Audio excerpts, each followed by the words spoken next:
You know how in many of these cases, we always say the truth is in there somewhere. It just takes someone to read between the lines. These perpetrators are always letting little things slip, and unfortunately most of the time we only notice it after they are arrested and charged.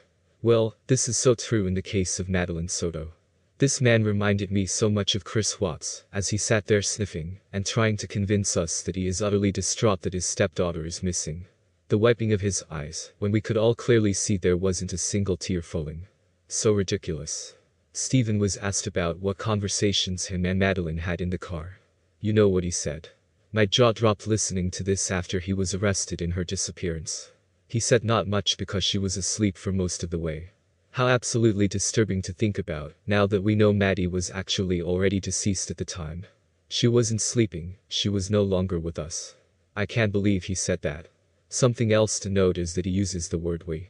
Just like Madeline's mother did in her interview, when talking about the last time they saw her she was dropped off for school. Alright, the first question is if I can get your first and last name and spell them both out for me. Stephan Stearns, Stephan Stearns. Alright, so Stephan, you seem very emotional right now. Explain to us. I dropped her off. Everything looked fine when I drove away.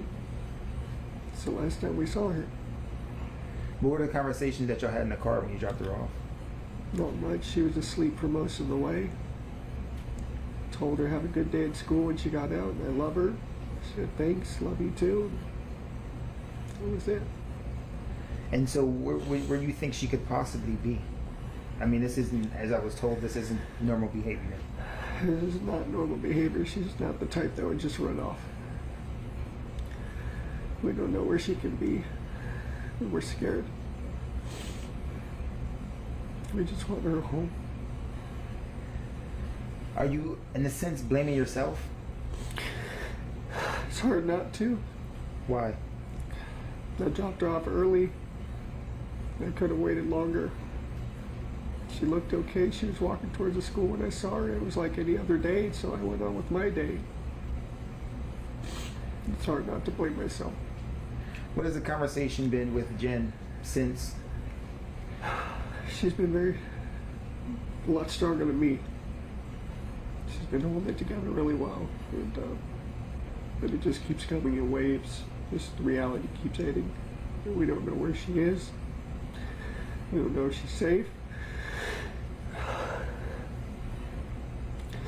We're just scared. We just want her home.